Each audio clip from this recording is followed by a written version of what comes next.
내가 몸이 좀 아파서 말이야.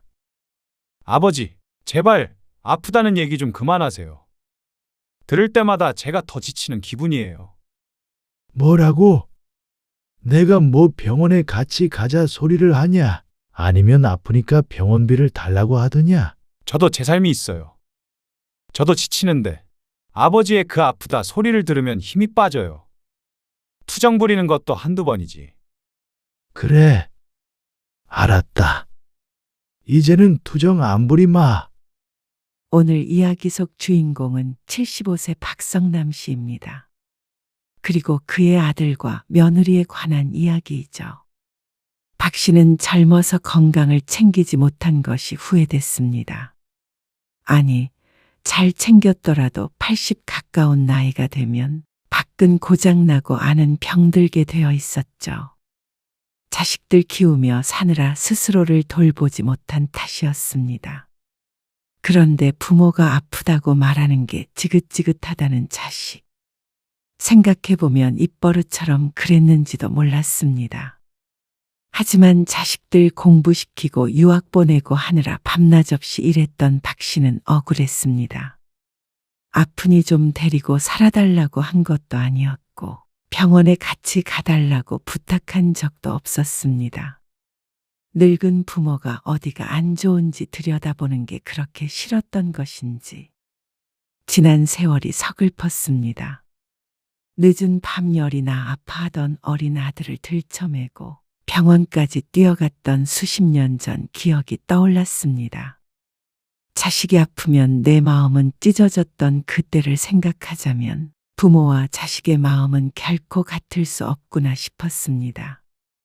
지금에 이르러서도 자식이 아프다고 하면 여전히 박 씨의 마음은 더 아플 테니 말이죠.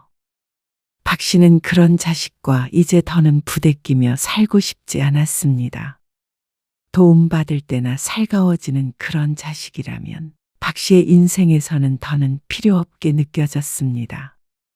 박 씨는 아들 하나, 딸이 하나 있었습니다. 아들, 딸 둘 다 국내에 있는 명문대를 나왔습니다. 두 자식 모두 훌륭한 대학에 갔다며 동네에는 현수막이 붙었었죠. 그리고 아들은 3년간 해외에서 유학을 하기도 했습니다.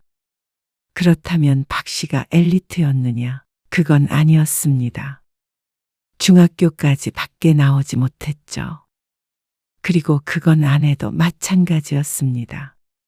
하지만 그래서 더 자식들 교육에 열을 올릴 수 있었던 것 같았습니다. 내 자식들만큼은 나처럼 살게 하지 않기 위해서였습니다. 그리고 그 바람은 이루어졌습니다. 자식들은 모두 이름만 말하면 알 법한 대기업에 들어가서 승승장구하고 있었습니다. 그리고 그 발 밑엔 박 씨의 인생이 걸음으로 뿌려져 있었습니다. 아버지, 저 이번에 승진했어요. 그리고 드릴 말씀도 있고 그래서 집에 한번 갈게요. 그래? 알았어. 주말에 올 거지? 네. 다시 전화 드릴게요. 아참. 어디 아픈 데는 없으시죠? 그래. 아픈 데 없어. 네 건강이나 잘 챙겨. 아들이 30 중반이 되었을 때였습니다. 아내를 먼저 떠나보내고 박 씨는 혼자 살고 있었습니다. 아들과 딸은 진작에 상경에서 멀리서 살고 있었죠. 가끔씩 통화하는 것이 박 씨의 유일한 낙이었습니다. 전화를 끊고 박 씨는 끙 소리와 함께 몸을 일으켰습니다. 아들에게 아픈 데는 없다고 했지만 사실은 안 아픈 곳이 없었습니다. 젊어서 택시, 공사판, 공장 등을 전전하며 안 해본 일이 없었습니다. 나중에 어느 정도 자리를 잡은 뒤에도 아들의 유학 자금에 보태기 위해서 밤에는 아내와 함께 대리운전을 하기도 했습니다. 자고 먹는 시간을 제외하고는 일만 하며 살아왔죠. 그러니 나이든 몸뚱이가 닳지 않을 리가 없었습니다. 장시간 서서 일하고 무거운 짐을 평생 나른 탓에 무릎이나 허리는 진작에 고장이 났고 위장병은 만성질환이 되었습니다. 녹이 쓴 기계 같은 몸을 일으키기조차 쉬운 일이 아니었습니다. 박 씨는 절뚝거리는 걸음으로 부엌에 가 밥을 차렸습니다. 밥상은 참 초라했습니다. 아내가 있을 때와 같을 수는 없었습니다. 밥 한 끼 못 사 먹을 형편은 아니었지만 그래도 한 푼이라도 아끼는 것이 버릇이 된 탓에 늘 식사는 간단했죠. 아버지, 이거 받으세요. 이게 뭐야? 무릎찜질하는 기계래요. 아이고, 뭐하러 이런 걸 다 사와. 다리 절뚝거리시는 거 보면 마음 안 좋아요. 괜찮은데 참. 사실 그거 제가 산 건 아니고요. 그럼 누가 산 거야? 주말에 온 아들은 빈손이 아니었습니다. 그리고 그걸 산 사람은 자신이 아니라 결혼할 여자라고 했습니다.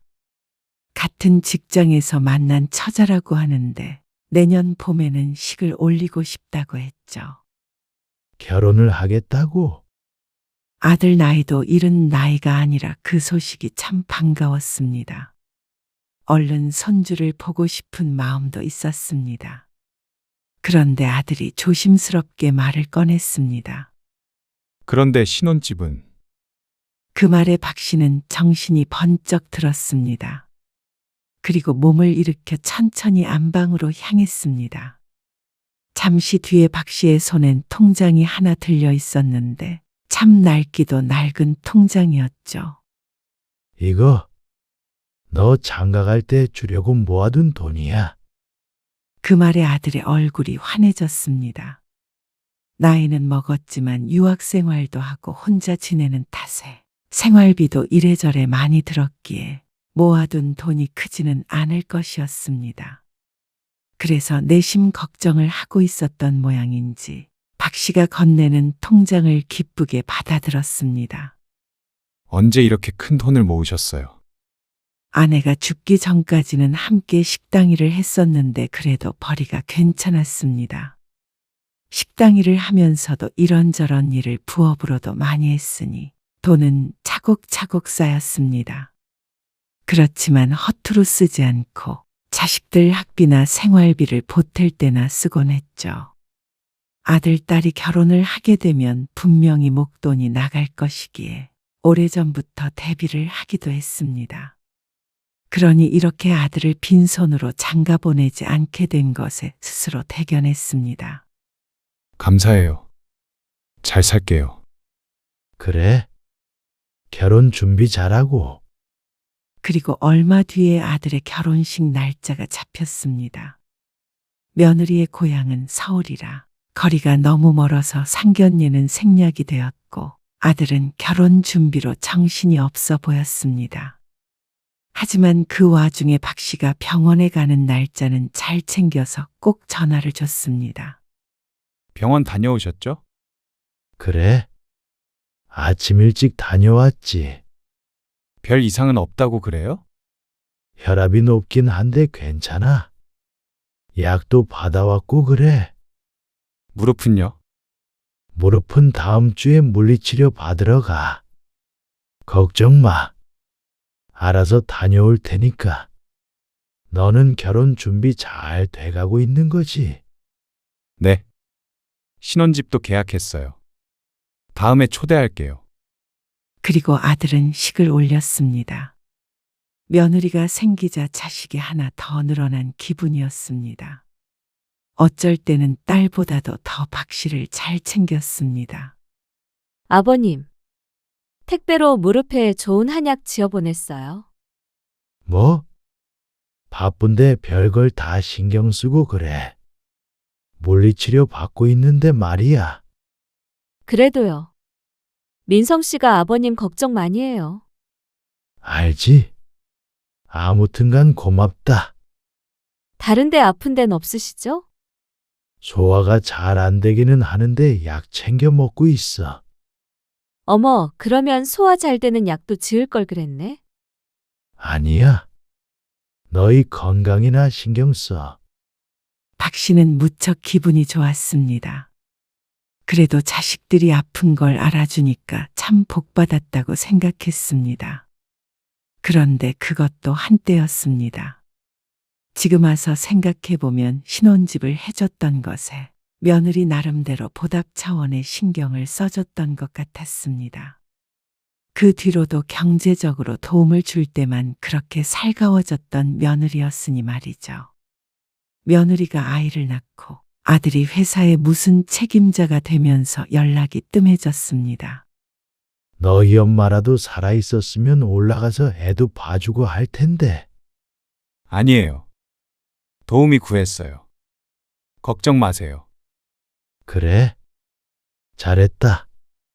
너무 무리하지는 말어. 젊어서 너무 고생하면 늙어서 건강 잃어. 나처럼. 아, 네. 그래도 너희가 나처럼 몸쓰는 일 안 해서 얼마나 다행인지 몰라. 나 봐라. 멀쩡한 데가 없잖냐. 네. 아버지도 건강 챙기셔야죠.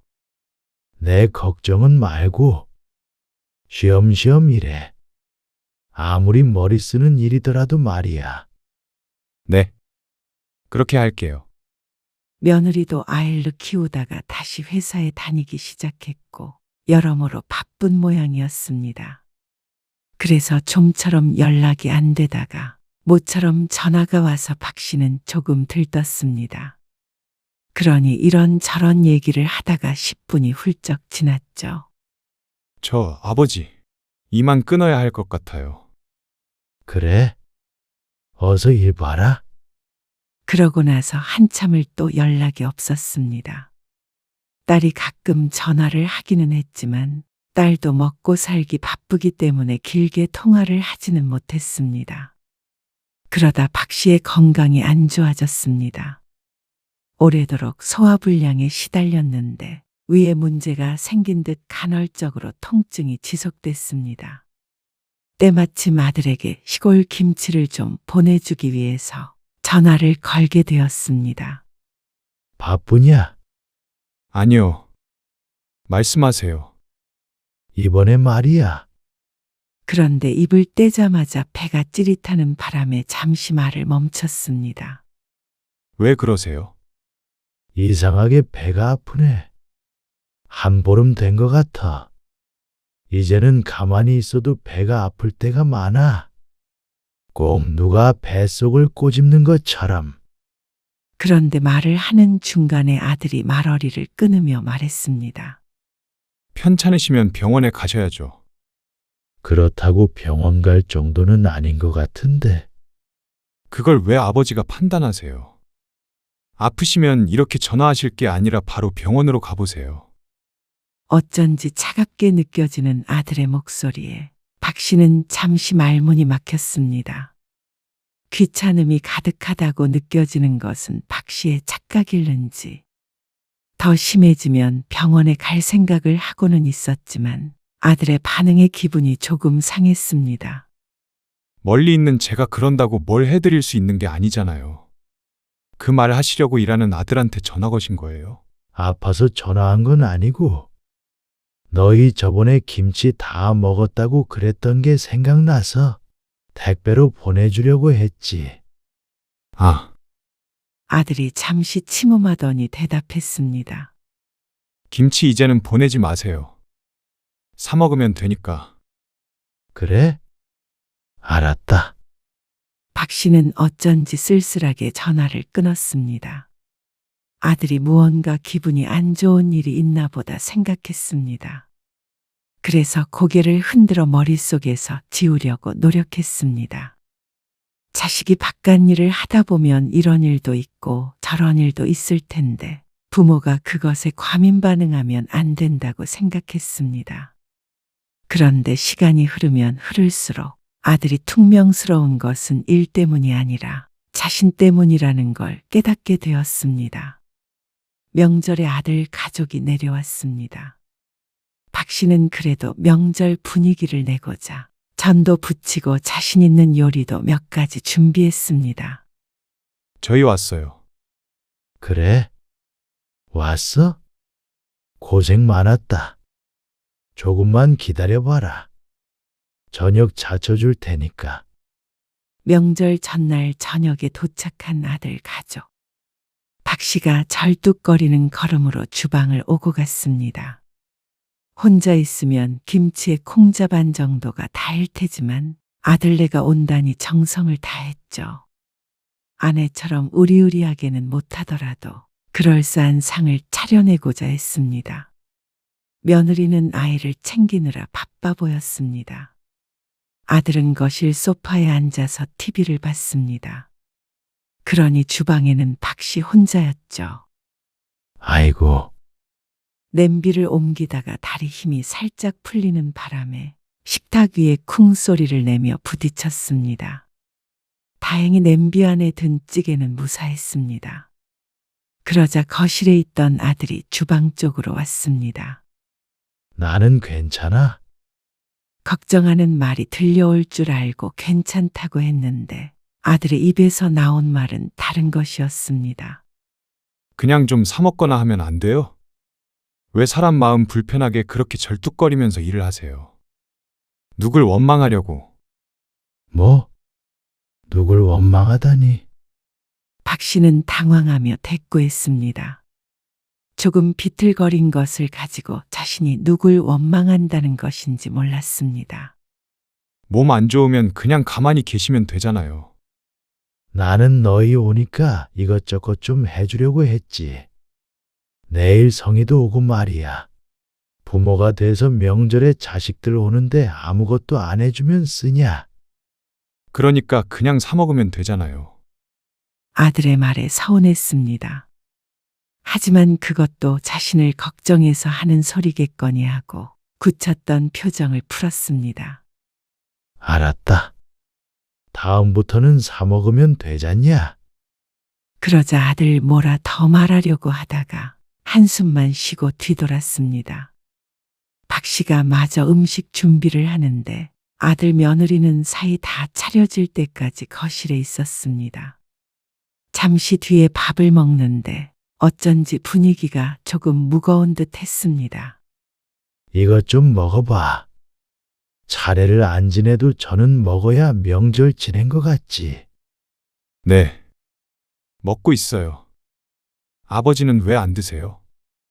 나는 속이 좀 아파가지고 속이 왜요? 낮부터 더부룩하고 그래. 아, 그러자 며느리도 그렇고 아들도 그렇고 젓가락질이 느려졌습니다. 왜 그래? 맛이 없어?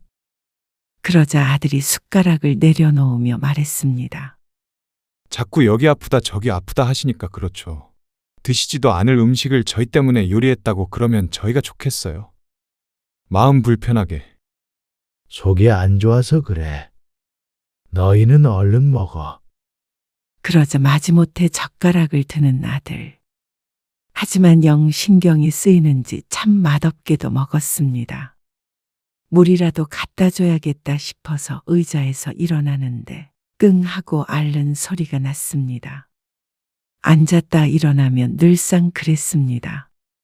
무릎과 허리가 안 좋으니 저절로 나오는 소리였는데 오늘따라 그 소리가 거슬렸는지 아들이 또다시 숟가락을 탁 식탁 위에 내려놓았습니다. 아버지, 편찮으시면 병원에 가보세요. 갑작스러운 아들의 말에 박 씨가 뒤돌아 쳐다보았습니다. 그러자 인상을 잔뜩 찌푸린 아들의 얼굴이 보였습니다. 명절에 기분 좋게 왔는데 자꾸 아프다고 그러시면 맘 편하게 밥이나 먹겠어요. 놀라서 쳐다만 보고 있자 며느리가 말을 보탰습니다. 예준이 아빠가 좀 스트레스를 받았나 봐요. 아버님이 자꾸 전화로도 아프다고 그러시고. 그 말에 박 씨는 얼이 빠졌습니다. 그런 일이 있었나 기억을 되짚어보지만 아들이 이렇게 반응할 정도로 스트레스를 준 적은 없는 것 같았습니다. 어제 아픈데 없냐고 물으면 있어도 없다고 대답할 때가 대부분이었습니다. 그리고 아프다고 할 때는 많이 아프니 그랬던 것이고 말이죠. 그런데 이제 와서 아프다는 말을 하지 말라니 너무 섭섭했습니다. 아픈데 나는 이렇게 고생해서 음식을 했다고 생색을 내고 싶은 것도 아니었습니다. 원망하고 싶은 마음도 전혀 없었습니다. 그런데 아들의 말을 종합하자면 자신이 꼭 철없는 노인네가 된 기분이었습니다. 전화도 자주 하지도 않으면서 언제 내가 자꾸 아프다고 했다 그래. 그리고 아픈 게 죄야? 저 자식 먹여 살리고 공부시키느라 망가진 몸인데 아픈 게 다 누구 탓인데 배은망덕한 놈. 그래서 박 씨도 뜻하지 않은 말을 내뱉었습니다. 결코 그런 말을 하고 싶었던 것은 아니었습니다. 그런데 서름에 나도 모르게 튀어나온 말이었습니다. 겉보세요. 제가 뭐라고 그랬어요. 진짜 지긋지긋하네. 아들의 말이 박 씨의 가슴을 핥히고 지나갔습니다. 아들은 박 씨의 집에 도착한 지 2시간도 안 되어서 자리에서 일어나 짐을 챙겼습니다. 이렇게 가려고 그러냐? 박 씨는 오해를 풀고 싶었습니다. 하지만 아들은 기회를 주지 않았습니다. 아버지 몸 아프게 만든 거 참 죄송하네요. 뾰족한 말로 상처를 주고 떠나버린 아들. 박 씨는 허탈하게 밥상 앞에 혼자 앉아 있었습니다. 이러기 위해서 그렇게 열심히 아들 맞을 준비를 했던 것이 아니었는데 후회했습니다. 먼저 서운하게 한 것은 아들이었지만 그렇다고 아들을 탓하는 말을 해서는 안 됐습니다. 하지만 아들은 전화를 받지 않았습니다. 다음 날 딸이 와서도 박 씨는 심란한 속을 감출 수가 없었습니다. 오빠가 요즘 일도 바쁘고 그런 모양이더라고요. 회사 관둔다고 그러잖아요. 회사를 관둔다 그래? 사업하다고 그러는 것 같던데? 그래? 몰랐다. 그래서 신경 쓸 게 많아서 한 소리겠죠. 아들과의 일을 말하자 딸이 아들을 감쌌습니다. 그러는 걸 보니 박 씨 자신이 더 잘못한 것 같았습니다. 아들은 한동안 연락이 없었습니다. 박 씨도 그날 이후로는 아들이 바쁘다기에 다시 전화를 걸지 않았습니다. 그러다 보니 좀 멀어진 것 같은 기분이 들기도 했습니다. 그 사이에도 박 씨는 여러 차례 병원을 오갔습니다. 친구에게 농담처럼 이제 갈 때가 되었나 보다 하고 말을 하기도 했죠. 그러던 어느 날이었습니다. 아들에게서 오랜만에 연락이 왔습니다. 잘 지내세요? 그래? 오랜만이다. 네. 어디 편찮은 데는 없으시고요. 그 말에 무심코 병원 얘기를 꺼내려던 박 씨가 말을 삼켰습니다. 아픈 데는 무슨? 없지? 그러자 아들은 더 캐묻지 않았습니다. 어쩐 일로 전화했어? 다름이 아니고요. 부탁드릴 일이 있어서요. 무슨 부탁? 근데 아들은 뜻밖의 말을 꺼냈습니다. 사업 자금이 필요하다는 말이었습니다. 아들이 사업을 하는데 꽤나 큰 돈을 보태라는 말에 박 씨는 얼른 대답하질 못했습니다. 노후 자금을 탈탈 털어야 할 판이었습니다. 잘 되면 이제 톡톡하게 쳐서 돌려드릴게요. 아버지한테도 나쁘지 않은 조건이에요. 노후 자금을 불려서 주겠다는 말이 그다지 달콤하게 들리지 않았습니다. 큰 부자는 아니었지만 그래도 말년에 혼자서 소소하게 살아갈 만큼 모아두었습니다. 그걸 홀랑 아들에게 줘버리면 불안해서 살 수가 없을 것 같았습니다. 박 씨는 생각을 좀 해보겠다고 하고 전화를 끊었습니다. 그러자 그때부터 아들 며느리가 변한 것 같았습니다. 아버님, 이번에 허리 마사지 기계 광고하는 게 TV에 나오더라고요. 그래서 아버님 거도 하나 사서 보냈어요. 마사지 기계? 네. 허리 아프시잖아요. 예준이 아빠가 걱정 많이 하더라고요. 그러냐? 하지만 어쩐지 그런 아들 며느리의 태도가 달갑지 않았습니다. 불과 얼마 전까지만 하더라도 아프다고 하지 말라며 화를 냈었는데 말이죠. 그래서 그 걱정이 진실되게 느껴지지 않았습니다. 소화 안 된다고 하셨던 거는 좀 괜찮으세요? 그래? 괜찮아. 병원은 다녀오셨고요? 아니, 아직 안 갔다.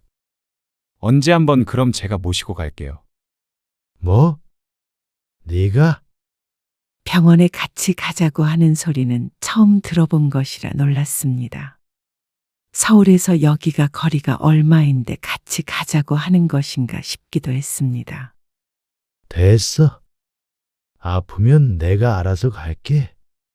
그리고 약 같은 거 말이야. 택배로 보내는 건 안 해도 돼. 너무 잘 챙기니 이제는 무섭기까지 했습니다. 그리고 부담이 됐습니다. 생각은 해보셨어요? 바로 이런 것 때문에 말이죠. 돈 얘기를 꺼내놓고 잘해주면 당연히 부담감을 가질 수밖에 없었죠. 그렇지만 박 씨도 내내 고민한 결과를 입 밖으로 꺼내야 할 때가 되었습니다. 사업 자금을 보태주는 건 아무래도 힘들 것 같다. 아버지, 실망한 기색이 역력한 아들의 목소리. 박 씨도 마음이 쓰였지만 어쩔 수가 없었습니다. 지난 명절에 했던 말실수 때문에 웬만하면 아들의 부탁을 들어주려고 고민했지만 아무리 생각해도 이건 아니다 싶었습니다. 오히려 이번에 아들과 사이가 좀 틀어지면서 박 씨도 깨달은 바가 있었습니다. 자식이 박 씨의 노후를 책임져 줄 수 없고 나는 내가 책임져야 한다는 것이었습니다. 아프다는 말 몇 마디로 그렇게 지긋지긋하다는 아들인데 진짜로 아프게 되면 외면당할까 두려웠습니다. 그렇기에 박 씨는 더 이상의 지원은 하지 않기로 결정했죠. 아들이 결혼할 때 보탠 것만으로도 박 씨에게는 무척 컸습니다. 이번이 저한테는 정말 좋은 기회예요. 그래서 아버지 도움이라도 꼭 받고 싶어서 말씀드렸고요. 알지? 그런데 그만한 여력이 안 되는 걸 어떡하냐? 나도 나중에 나 먹고 살 정도는 있어야 할 거 아니야? 아니, 그건 제가 다 챙겨드리죠. 아들은 박 씨가 답답하다는 듯이 대꾸했습니다. 미안하다. 하지만 박 씨는 끝내 거절했죠. 그러고 나서가 문제였습니다. 거의 매일 연락을 했던 아들 며느리의 소식이 뚝 끊겼습니다. 어쩜 이렇게 하루아침에 태도가 바뀌나 싶었습니다. 돈을 대줬다면 달라졌을까? 아니, 그러지 않을 것 같았습니다. 그러니 박 씨는 스스로 잘한 일이라고 마음을 다잡았습니다. 그러던 어느 날이었습니다. 박 씨는 며칠째 이어진 복통에 고생을 했습니다. 배가 아픈 것은 의뢰 있던 일이라 이상하게 생각하지 않았는데 그날따라 너무 아파 바닥을 뒹굴었습니다. 병원에 가려고 휴대폰을 집어들었다가 결국 주저앉았습니다. 그리고 구급차를 불렀습니다.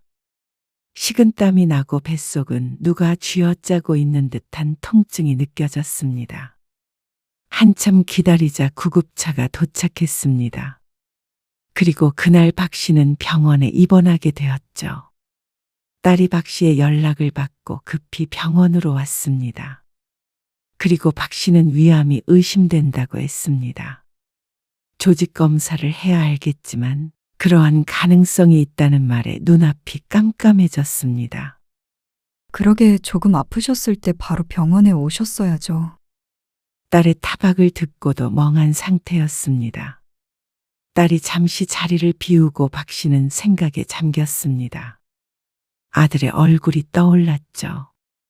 박 씨는 휴대폰을 한참 만지작거리다가 결국 아들의 번호를 눌렀습니다. 이렇게까지 된 마당에 아들에게 연락을 안 하고 있을 수는 없었습니다. 여보세요. 아들의 목소리가 들리자 박 씨는 조용히 말을 꺼냈습니다. 나다. 어쩐 일이세요? 내가 몸이 좀 아파서 말이야. 그런데 더 말을 잇기도 전에 아들의 한숨 소리가 크게 들렸습니다. 또 그 소리냐는 듯한 느낌이 가득했습니다. 아버지, 아들의 목소리가 낮아졌다가 곧 쏘아붙이듯 올라갔습니다. 제발 아픈 얘기 좀 그만하세요. 들을 때마다 제가 더 지치는 기분이에요. 자식이 부모 찾을 때는 외면하더니 조금만 아프면 왜 아들만 못 괴롭혀서 안달이세요. 박 씨는 말문이 막혔습니다. 숨이 막히는 듯한 침묵이 잠시 흘렀습니다. 뭐라고? 박 씨의 목소리가 떨렸습니다. 내가 뭐 병원에 같이 가자 소리를 하냐? 아니면 아프니까 병원비를 달라고 하더냐? 저도 제 삶이 있어요.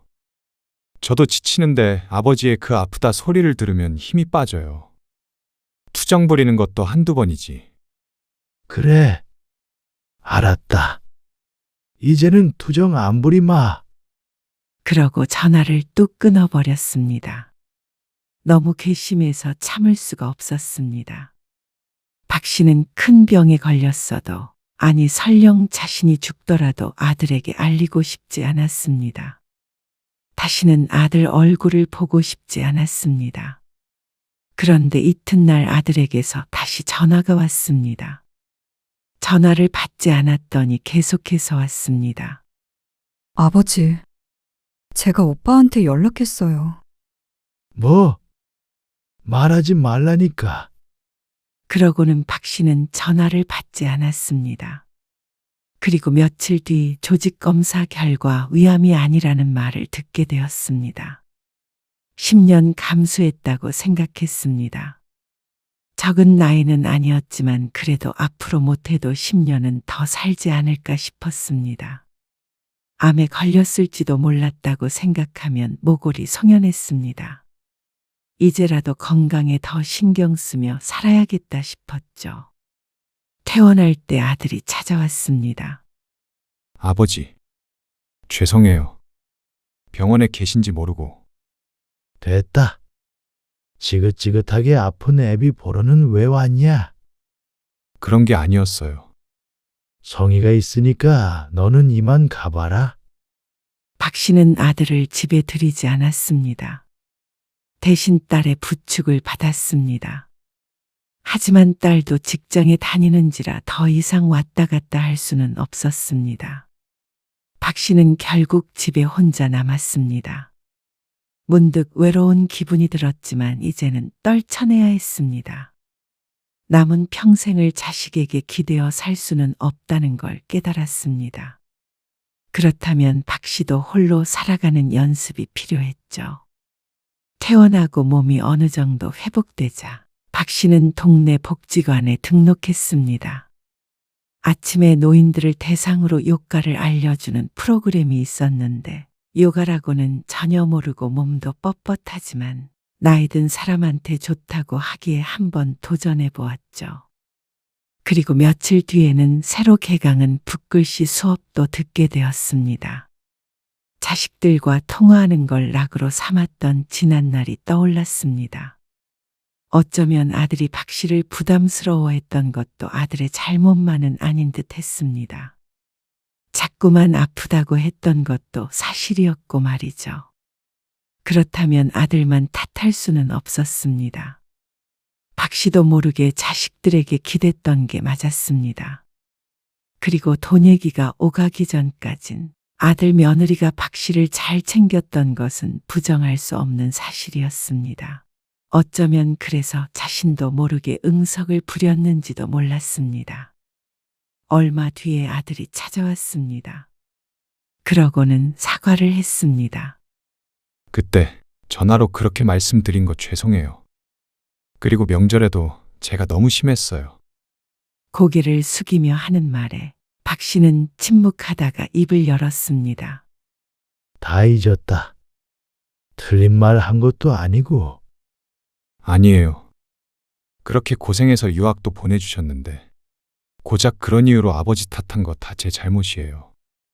앞으로는 너희 시간, 너희 삶방에 안 되게 살 거야.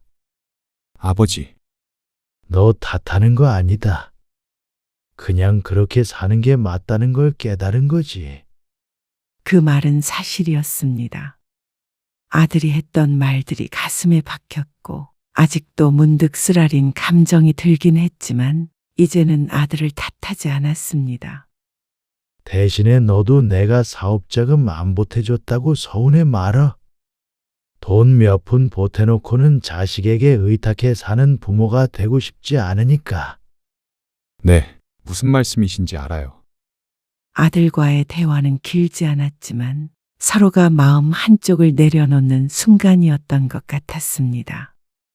봄을 맞은 박 씨의 텃밭은 푸릇푸릇해졌습니다.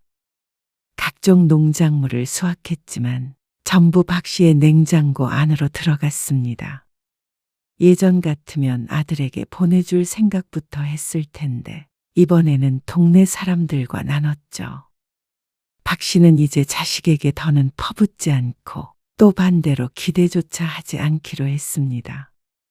그러니 오히려 평화가 찾아오는 듯 했습니다. 누구도 섭섭해질 일이 없으니 말이죠.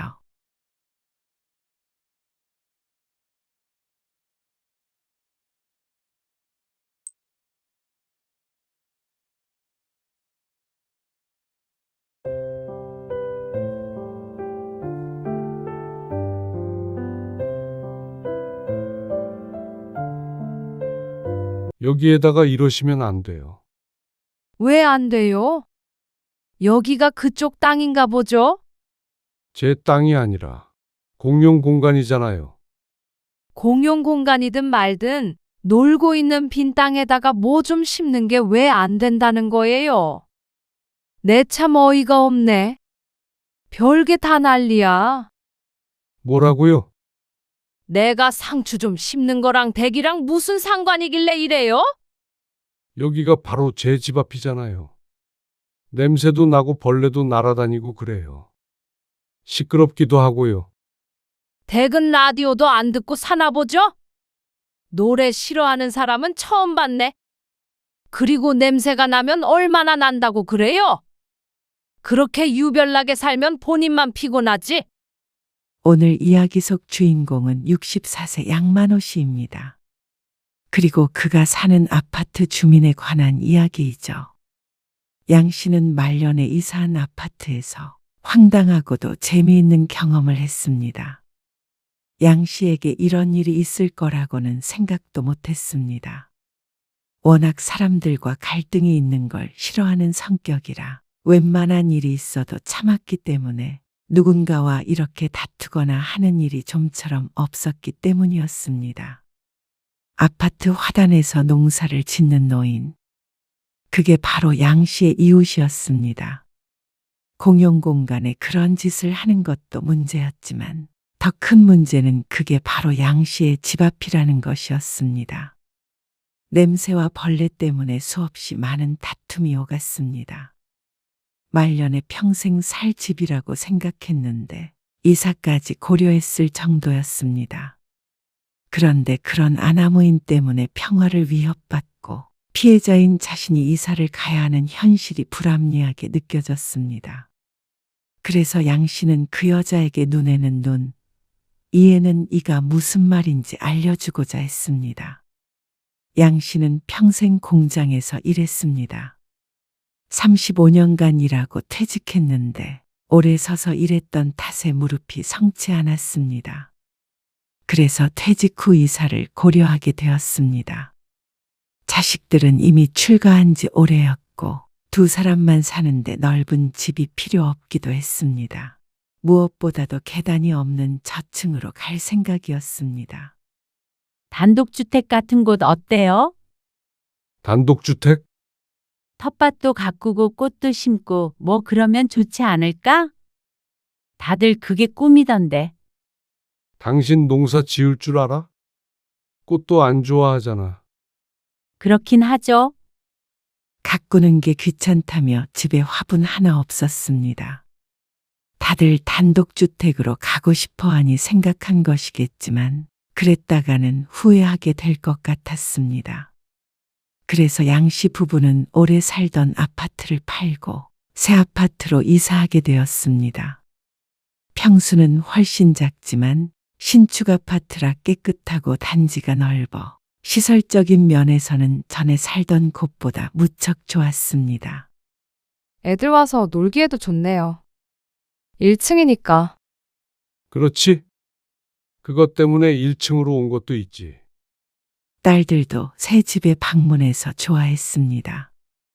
다들 아이들이 있는지라 층간소음을 걱정하며 살고 있으니 말이죠. 양씨 부부는 여러모로 새 집이 마음에 들었습니다. 병원이나 시장, 공원도 모두 걸어서 갈 수 있는 위치였습니다. 노후에 살기에 참 좋다고 생각했습니다. 그리고 관리업체가 계절마다 꽃을 갈아 심어준다고 하니 단독주택에 살며 화단을 가꾸는 것보다 훨씬 좋을 것 같았죠. 선선한 바람이 불어 창문을 열었는데 창문 너머로 꽃향기가 흘러 들어오는 것 같았습니다. 은퇴해서 쉬고 있는 양씨 부부의 하루는 천천히 그리고 평화롭게 흘렀습니다. 하지만 그 평화가 오래가진 않았습니다. 어느 날부턴가 고요했던 일상의 변화가 찾아왔습니다. 거실 소파에 누워 낮잠을 자고 있었는데 열어놓은 창밖으로 사각거리는 소리가 계속해서 들려왔습니다. 이러다 멈추겠지 싶었지만 자꾸만 단잠을 깨웠죠.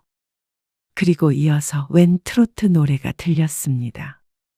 누군가 음악을 켜놓은 듯 했습니다. 그런데 그 거리가 상당히 가까운 듯 느껴졌습니다. 결국 양 씨가 몸을 일으켰습니다. 시끄러워서 깼어요? 아니, 밖에 누구야? 1층이라 지나가는 사람 소리도 종종 들리곤 했는데 이렇게 노래를 틀어놓는 사람은 처음이었습니다. 누가 벤치에 앉아서 노래 감상이라도 하나 싶었습니다. 양 씨가 거실 창을 향해 걸어가자 노래 소리는 더욱 커졌습니다. 누가 있어요? 아내가 뒤에서 물었습니다. 저게 뭐 하는 거지? 왜요? 저거 봐. 누가 농사를 짓고 있는데. 농사요? 아내가 깜짝 놀라며 옆으로 다가왔습니다. 양 씨도 처음 보는 광경에 헛웃음을 짓고 있었습니다.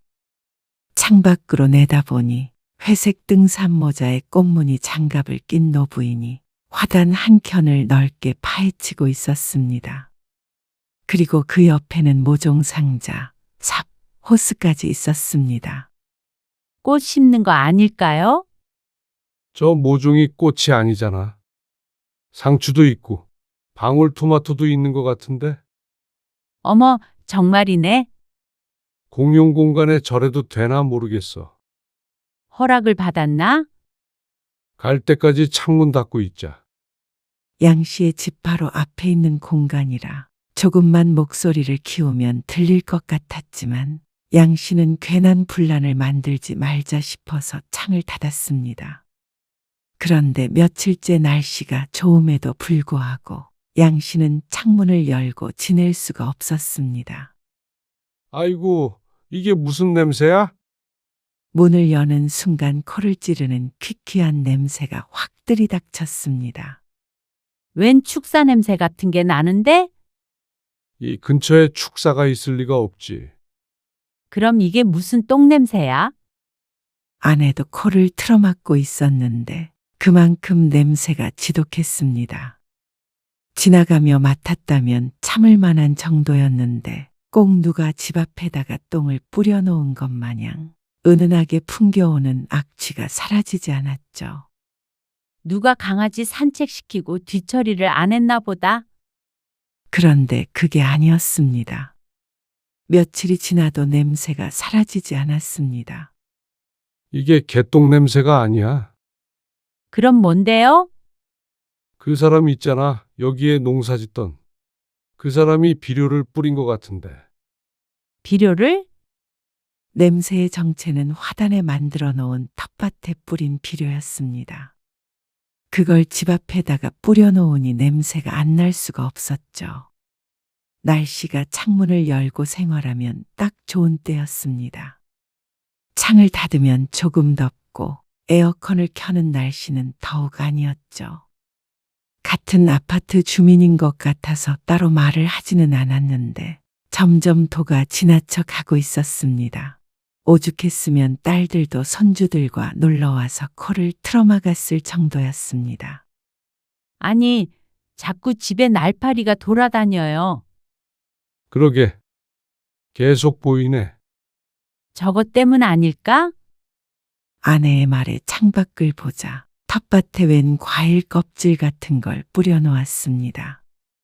자기 밭이라고 음식물을 버려놓은 것인지 혹은 그게 농작물에 좋은 것인지는 알 수 없었지만 어쨌거나 범인은 텃밭 주인인 것 같았습니다. 농사를 짓는 것까지는 100번 양보해서 눈 감는다 치지만 양 씨의 피해가 컸습니다. 어쩜 이렇게 배려가 없는 사람이 다 있나 싶었습니다. 그리고 물을 뿌리기 위해 연결한 호스는 도대체 어디에서부터 물을 끌어오고 있는지 몰랐습니다. 또 언제 꽂아놓은 건지 모를 표지판 같은 게 세워져 있었습니다. 나무 기둥과 판을 덧대어 매직으로 쓴 듯 했습니다. 건드리지 마시오라고 써 있었는데 기가 찼습니다. 그렇다고 관리실에다 말했다가는 이웃 간의 감정만 상할 것 같아서 일단은 참자 싶었습니다. 그러던 어느 날 양 씨가 여자와 딱 마주치게 되었습니다. 이른 저녁 식사를 하고 해가 뉘엿뉘엿 지고 있을 때였습니다. 바깥이 무척 선선해 보여서 오랜만에 창문을 열었죠. 그러자 또 트로트 노래 소리가 들어왔습니다. 차분한 음악이라도 바깥에서 계속 들리면 신경이 쓰일 텐데 쨍그랑 소리가 자꾸만 들려오는 통에 괴로웠습니다. 양 씨는 도저히 못 참고 말을 걸었습니다. 냄새와 소음의 스트레스가 이만저만이 아니었습니다. 저기요. 큰 소리로 불렀다고 생각했지만 여자는 쳐다보지 않았습니다. 먼 거리가 아니었는데 말이죠. 저기요. 이봐요. 재차 부르자 힐끔 양 씨를 쳐다보는 여자. 비료 냄새가 심해서요. 노래 소리도 그렇고. 여기가 바로 저희 집 앞이라 조금만 신경 써주시면 감사하겠습니다. 거기가 그쪽 집이지. 이 땅이 그쪽 땅은 아니잖아요. 네? 남의 일에 참견하지 말라고요. 여기에다가 이러시면 안 돼요. 왜 안 돼요? 여기가 그쪽 땅인가 보죠? 제 땅이 아니라 공용 공간이잖아요. 공용 공간이든 말든 놀고 있는 빈 땅에다가 뭐 좀 심는 게 왜 안 된다는 거예요? 내 참 어이가 없네. 별게 다 난리야. 뭐라고요? 무척 공격적인 여자의 말에 어처구니가 없었습니다. 그런데 적반하장이 따로 없었습니다. 내가 상추 좀 심는 거랑 댁이랑 무슨 상관이길래 이래요? 여기가 바로 제 집 앞이잖아요. 냄새도 나고 벌레도 날아다니고 그래요. 시끄럽기도 하고요. 라디오도 안 듣고 사나 보죠? 노래 싫어하는 사람은 처음 봤네.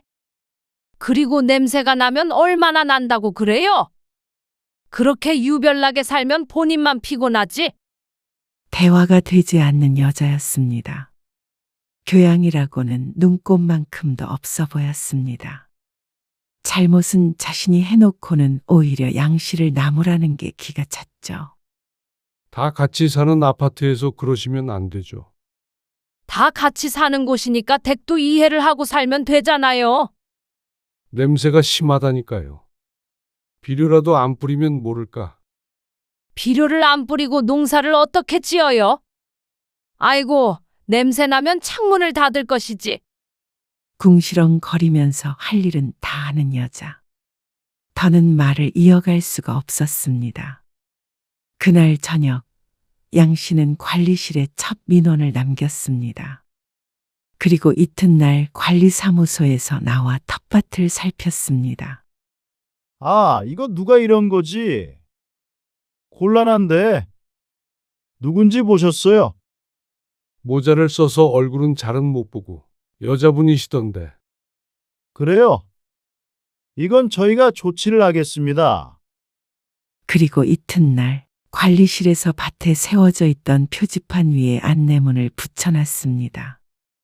자진 철거 요청이라는 제목과 함께 아파트 관리 규정에 관한 내용이 적혀 있었습니다. 그런데 또 그 다음 날 보니 안내문이 흔적도 없이 사라져 있었습니다. 바람이 불거나 비가 온 것도 아닌데 누군가 뗀 것이 분명했죠. 그리고 그건 곧바로 알 수 있었습니다. 여자가 양 씨의 집 문을 두드렸기 때문이었습니다. 별것도 아닌 거 가지고 난리치지 말라고요. 그쪽이 붙여놨어요. 무슨 금지 어쩌고 하는 거. 관리실에서 붙인 거예요. 그쪽이 이러쿵 저러쿵 했으니까 붙였겠죠. 그 말은 틀리지 않아서 대답하지 않고 잠자코 있자 여자가 콧방귀를 끼며 말했습니다. 참, 나이 먹고 할 일이 없나 보네요. 심심하면 나가서 일을 하세요. 이보세요. 말 조심하세요. 내 말이 틀려요? 종일 집에만 있으니까 자꾸 시끄럽다 그러고 냄새 난다고 그런 거 아니에요? 딱 보니까 나보다 나이도 덜 먹은 것 같은데? 세상 그렇게 사는 거 아니에요? 서로 배려하면서 살아야지. 배려요? 지금 누가 배려를 안 한다는 겁니까? 아, 모르겠고. 다시 한번 내 텃밭 가지고 이래라 저래라 하면 나도 못 참아요. 곧 관리실에서 조치한다고 했습니다. 뭐라고요? 당신 내 텃밭에 손 대면 가만히 안 있어. 내가 여기에 얼마나 정성 들였는 줄이나 알아? 끝내는 반말을 하면서 악질러대는 통에 양 씨는 고개를 절레절레 저었습니다. 이렇게 집까지 찾아와서 위협을 하는 걸 보면 정신이 똑바로 박힌 사람은 아닌 것 같았습니다. 개인적으로 엮이지 않는 게 상책이었고 관리실이 처리를 해줄 때까지 기다리는 게 상책이었습니다. 앞으로 이렇게 찾아오지 마세요. 대기 가만히 있으면 나도 올 일 없어. 문을 닫고서도 속에서 화가 치미는 기분이었습니다. 좋게 대화로 해결해 보려고 했던 양 씨는 골치 아파졌다고 생각했습니다. 그러다가 며칠 뒤에 관리실 직원과 여자가 신랑이 하는 모습을 거실 창밖으로 보게 되었습니다. 아니, 내가 애써서 심은 걸 왜 치우라는 거예요? 여기다가 이렇게 텃밭 만들면 안 된다니까요. 참나. 나도 여기 사는 주민인데 이 땅 좀 쓴다고 누가 피해라도 봐요. 그 순간 양 씨와 여자의 눈이 딱 마주쳤습니다. 죽일 듯이 노려보는 그 눈빛에 찜찜한 기분이 들었습니다. 집까지 알고 있는 마당에 무슨 짓을 할 것만 같았습니다. 보통은 그런 생각까진 하지 않겠지만 몇 번 말을 섞어보고 나니 보통 사람은 아닌 것 같았죠. 이거 최대한 빨리 철거해 주세요. 아니, 수확할 때 되면 알아서 다 치울 텐데 왜 그러는지 모르겠네. 주변에서 피해가 있어요. 그리고 이렇게 다른 분들도 다 농사 짓고 하다 보면 단지가 어떻게 되겠어요? 세상 인심 참 각박하다. 각박해. 각박한 게 아니고요. 백날 꽃만 심어대면 뭐하나? 먹지도 못하는 거. 안 돼요. 그리고 백이동 백이로 사시지 않으세요?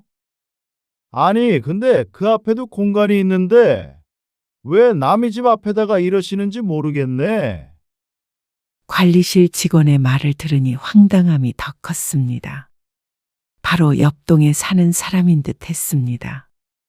그리고 양 씨도 101호에 살았는데 같은 라인의 구조가 똑같았죠.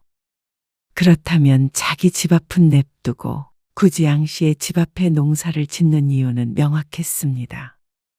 이렇게 이기적인 사람이 다 있는지 어이가 없었습니다. 그리고 다음 날 비 오는 소리에 창밖을 쳐다보았습니다. 웬 흰 비가 내려? 황당해하는 아내의 목소리에 양 씨도 창가로 가보았는데 정말로 창문에 흰색 물이 뚝뚝 떨어지고 있었습니다. 그러다가 갑자기 멈추었죠. 잠시 지켜보던 양 씨가 창문을 열어보자 여자가 보였습니다. 그리고 등에는 웬 농약통 같은 걸 메고 있었습니다. 그리고 연결되어 있는 막대는 양 씨의 창을 향하고 있었죠. 이봐요. 지금 뭐 한 거예요? 농약 뿌린 겁니까? 아이고, 손이 미끄러졌네. 제정신이 아니네. 중얼거리는 양 씨의 말을 듣고도 콧웃음을 치며 뒤돌아 가버리는 여자. 여보, 진짜 이상한 사람 같으니까 그냥 냅둬요. 창문은 닫고 지내면 되지. 아니, 남의 집에서 저게 무슨 짓인지 모르겠네. 추워지면 안 그러겠지? 그런데 그날 이후로도 관리실 직원과 다퉈가며 버텼습니다. 나중에는 관리실 직원도 포기를 한 것 같았습니다. 아무래도 입주민과 계속해서 다투는 게 부담스러운 듯 보였습니다. 그리고 철거를 하겠다고 말만이라도 하니 강제로 철거하기에도 힘들었죠. 그렇게 시간은 갔습니다. 여름 초입 방울토마토가 빨갛게 익었습니다. 그리고 여자는 양 씨를 놀리는 것처럼 날마다 노래를 크게 틀면서 텃밭을 가꾸었습니다. 우연히 마주친 2층 사람은 그 여자를 건드리지 않는 게 상책이라고 했습니다. 아주 거칠다면서 말이죠. 양 씨도 혼자만 있다면 모를까. 아내까지 있으니 참을 만큼 참자 싶었습니다. 혹여나 해코지를 할까 봐서였습니다. 그러던 어느 날 여자가 또다시 양 씨의 집 문을 두드렸습니다. 멀쩡한 초인종을 놔두고 왜 자꾸 문을 쾅쾅 치는지 모를 일이었습니다. 무슨 일이세요? 당신이지? 네? 내 방울토마토 따먹은 거 말이야. 무슨 말씀 하시는지. 내가 건들면 가만히 안 둔다고 했어, 안 했어? 이보세요. 말을 좀 알아듣게 하셔야죠. 다짜고짜 찾아와서 이게 무슨 예의예요? 예의. 그러는 그쪽은 그렇게 예의가 있어서 남이 정성껏 농사 지은 걸 도둑 새끼 마냥 따먹어. 누가 따갔는지는 모르겠지만 저는 아니에요. 이것 봐, 발뺌할 줄 알았지? 아니라니까요. 그러면 내가 지금 집에 들어가서 내 방울토마토 있는지 없는지 확인해봐. 지금 그게 말이 되는 소리예요. 나 참, 저희 아니니까 다른 데다 물어보세요. 이놈, 한 번만 더 따먹으면 가만히 안 둬.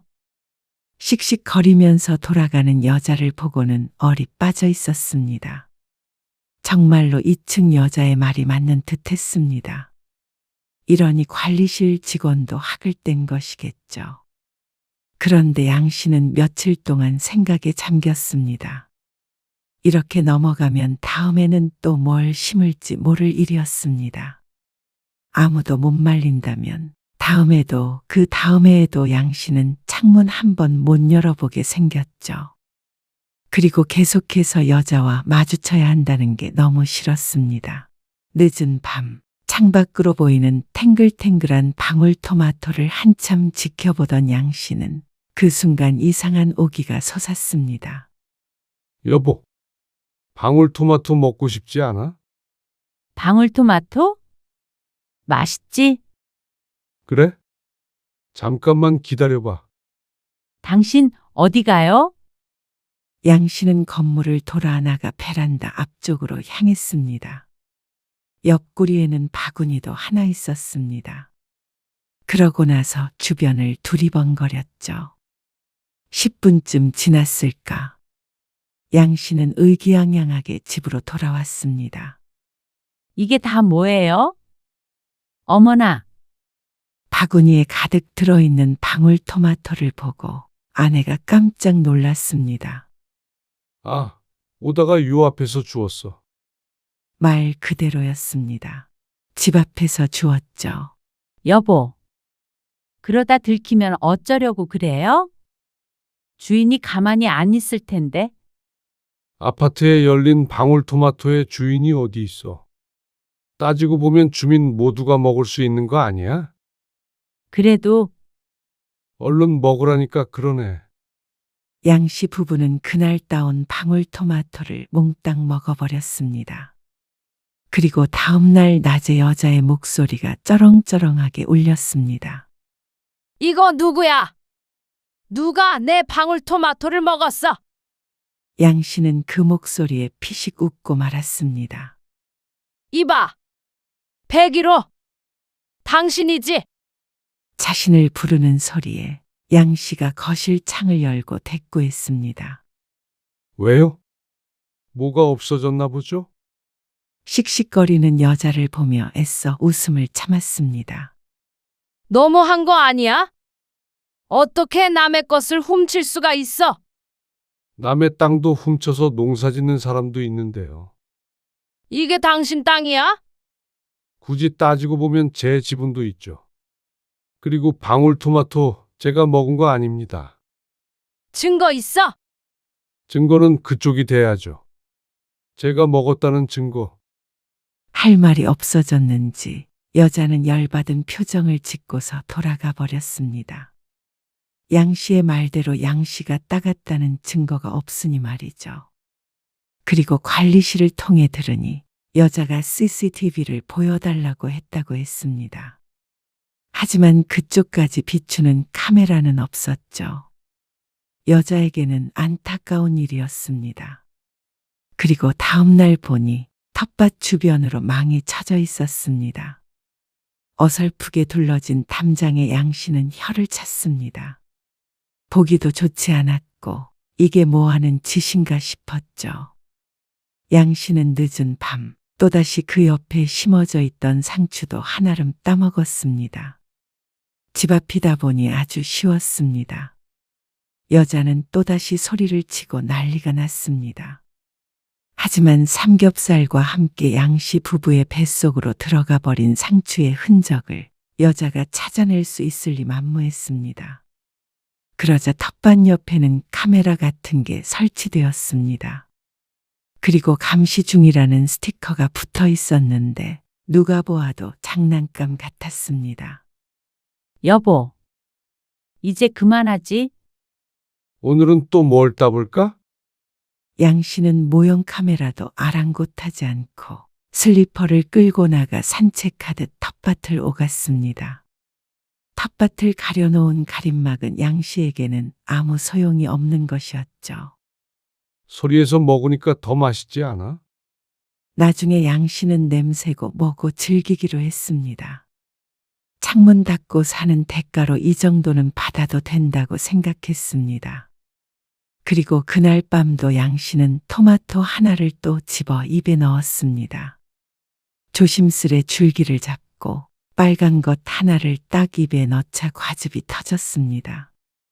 몇 달간 스트레스 받았던 것을 떠올리면 더욱 달콤한 것이었습니다. 그런데 등 뒤에서 휙 불빛이 번쩍 지나갔습니다. 그러다가 양 씨의 초점이 맞춰진 빛에 양 씨는 인상을 찡그렸습니다. 여자가 어둠 속에서 외쳤습니다. 이 도둑놈!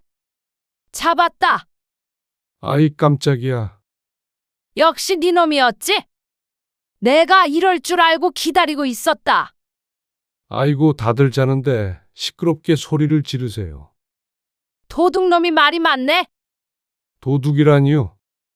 제가 뭘 훔치던가요? 내 방울토마토 훔쳤잖아. 제 집 앞에 있는데 왜 당신 방울토마토라고 하는 거죠? 내가 길렀어. 그리고 아무리 남의 땅에다가 지었어도 농작물은 함부로 건들면 안 되는 거 몰라? 내가 다 알아봤어. 그러면 제가 도둑이라고 했는데 경찰이든 누구든 불러서 한번 잘잘못을 따져볼까요? 그러자 또 말문이 막힌 것 같았습니다. 그렇다면 자신도 잘못될 수 있다는 사실을 인지는 하고 있는 모양이었습니다. 당연했습니다. 공공 화단을 훼손했으니 손해배상을 해야 할지도 몰랐습니다. 이런 악랄한, 악랄한 게 누군지 어이가 없었습니다. 한 번만 더 먹으면 같이 콩밥 먹는 한이 있더라도 경찰 부를 거야. 애써 잠복한 보람도 없이 여자는 뒤돌아갔습니다. 이 정도까지 했으면 더럽게 치사해서라도 농사를 안 지을 텐데 참 끈질겼습니다. 좀 더 단단하게 울타리를 쳐버린 여자. 이 정도 정성이면 차라리 주말 농장을 얻어서 짓지 하는 생각이 들었습니다. 하지만 양 씨도 계속 이렇게 살 생각은 없었습니다. 방울토마토나 상추 같은 건 사 먹으면 그만이었습니다. 여자를 골탕 먹이기 위해 따오기는 했지만 그렇다고 평화로운 노후를 방해받을 생각은 전혀 없었죠. 여보, 왔나 봐. 또다시 들려오는 트로트 소리.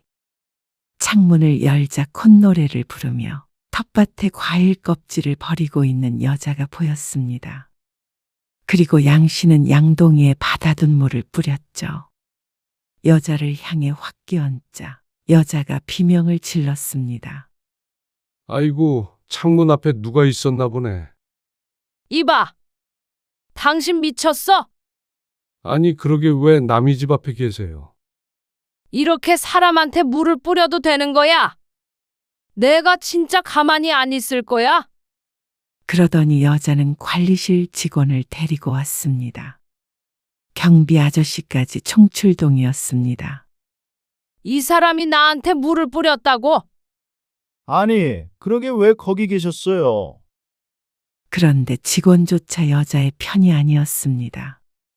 날이 더워서 집 앞에 물 좀 뿌린다는 게 하필이면 화단에 사람이 서 있을 줄 누가 알았겠어요. 알죠, 이해해요. 보통 거기는 아무도 안 들어가시니까. 지금 장난해요? 이제 이렇게 농사 짓지 마세요. 저희가 누차 말씀드렸잖아요. 다른 데서도 민원 들어왔어요. 그래서 안 그래도 연락 드리려고 했어요. 공용화단에 무단으로 경작하시면 안 돼요. 그리고 이거, 호스 이것도 어디서 물 빼오시는 거예요. 정말로 이러면 법적으로 큰 문제 생겨요. 내일까지 철거 안 하시면 저희가 강제 철거합니다. 알겠어요. 되려 경고까지 듣게 되니 여자는 거의 뒤로 넘어갈 것 같았습니다. 내가 내 걸 왜 치워? 어떻게 기른 건데? 가만히 듣고 있던 관리소장은 조용히 말했습니다. 어르신, 벌써 몇 차례 경고 기록이 있어요. 회의도 거쳤고요. 내일 절차대로 할 테니까 그 전에 전부 치우세요. 그리고 수도 쓰신 부분이랑은 조사하고 있으니까 그것도 알고 계시고요. 아니, 내가 조용히 농사만 짓겠다는데 이 양반이 자꾸 딴지를 걸어서. 끝까지 양씨 탓을 하는 여자. 그리고 내가 너무 억울해요. 농사 지은 거 이 아저씨가 다 먹었다고요? 그 말에 양씨는 어깨를 으쓱했습니다. 저 아니에요. 억울하시면 저기 CCTV 같이 보시던가요. 양씨가 모형 카메라를 보며 말하자 여자는 악소리를 지르며 발을 굴렀습니다. 비료 안 뿌리면 될 거 아니야? 노래도 안 틀면 되지? 하지만 양씨가 이래라 저래라 한다고 될 문제가 아니었습니다. 양씨 개인의 불만에 의한 것이 아니기 때문이었죠. 배째! 여자가 거의 드러누울 듯이 굴었습니다. 그러자 모여있던 아파트 주민들이 하나 둘 손가락질을 하기 시작했습니다. 쑥덕거리는 그 소리에 아무리 얼굴이 두꺼운 여자라도 수치심을 느꼈는지 얼굴이 벌개졌습니다. 자꾸 이러시면 저희도 경찰 부릅니다. 경찰이란 소리에 여자는 화들짝 놀랐습니다. 관리사무소에서 일을 크게 벌리면 자신이 유리할 건 하나도 없다는 사실을 알고 있었죠. 이번 계절까지만이라도 좀 하게 해줘요. 그래도 정성껏 한 건데? 그러니까 정성껏 하는 것도 자기 땅에다가 하셔야죠. 이게 모두의 땅인데 아파트 주민들한테 치료라도 내셔야 그만하시겠어요. 뭐라고요? 치료요? 결국 남의 땅이잖아요. 결국 여자는 다음 날 강제로 텃밭을 없애야 했습니다. 그리고 벌금을 물었는지 어쨌는지는 알지 못했습니다. 그 뒤로는 보이지 않았기 때문이었죠. 팻말이나 호스도 전부 없어졌고 모형 CCTV도 흔적도 없이 사라졌습니다. 그리고 삽으로 퍼낸 땅이 뒤집어져 있었습니다. 농작물은 흔적만 조금 남기고 없어졌습니다. 양 씨가 창문을 살짝 열었습니다. 맑은 공기. 흙냄새는 나지만 퀴퀴하지는 않았습니다. 해가 내려앉자 관리업체 직원들이 와서 땅을 고르게 작업했습니다. 그리고 그날 저녁 무렵 동네 주민이 지나가며 하는 소리를 듣게 되었습니다. 사실 나도 여기서 방울토마토 몇 개 따먹었어. 어머, 나돈데. 괘씸하잖아. 알고 보니 농작물을 따간 건 양 씨뿐만이 아니었죠. 그리고 여자가 이사까지 고려하고 있다는 말이었습니다. 아파트 전체에서 불만을 가지고 있던 사람들이 많았던 모양이었습니다. 텃밭도 양 씨의 집 앞 한 곳이 아니었죠. 텃밭이 사라진 곳에 작은 표지판이 박혔습니다. 공용구역 무단 경작시 즉시 철거, 재발시 비용 청구. 이 팻말을 보고도 농사를 지을 강큰 사람은 없을 듯 했습니다. 비로소 양 씨는 평화를 되찾았습니다.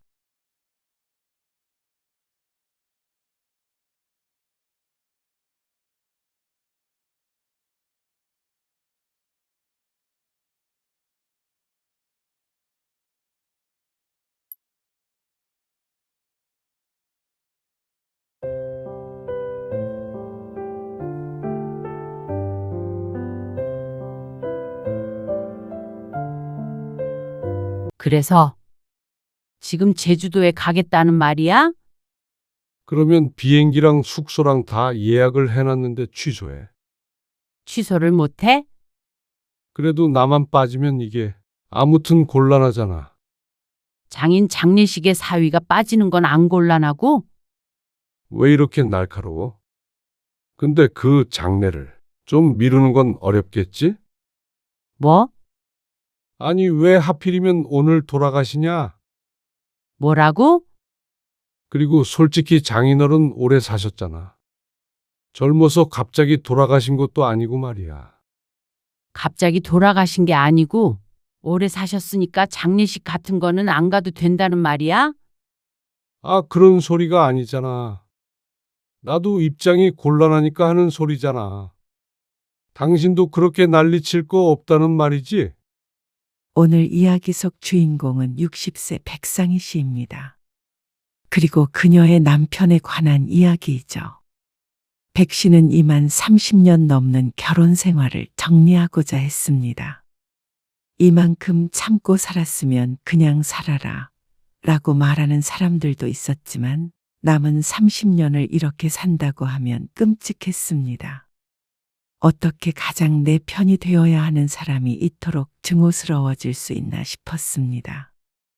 은퇴 후 알콩달콩 사는 노후까지는 아니더라도 동반자로서 서로 존중하며 그렇게 살고자 했습니다. 하지만 남편과는 도저히 그게 되지 않았습니다. 그러다가 백 씨의 친정아버지가 돌아가셨을 때조차 오지 않은 남편. 남보다도 소한 사이였습니다. 마음에 걸리는 자식이 있는 것도 아닌데 이렇게 살아서 무슨 의미가 있나 싶었죠. 그러면서 은퇴 후 온갖 수발은 다 들라는 남편. 백 씨는 그렇게 살고 싶지 않아졌습니다. 이런 이기적이고 한심한 남편과는 마지막 작별 인사를 할 생각이었습니다. 백 씨는 딸이 하나 있었습니다.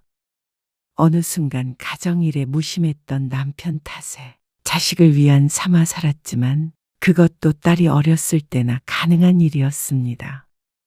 딸이 결혼을 하게 되면서부터는 조금 멀어지게 되었고 결혼 후에 사위를 따라서 미국에서 살게 된 뒤로부터는 보고 싶어도 쉽게 볼 수 없는 사이가 되었습니다. 나이 들어 남편과 사이좋게 잘 살면 참 좋았을 텐데 백 씨 부부는 그게 잘 되지 않았습니다. 이번에는 좀 안 가면 안 되는 거야? 어머니가 살면 얼마나 사신다고 그래? 그 얘기만 벌써 몇 년째야. 건강히 잘 살고 계시는데 왜 자꾸 그런 말을 해?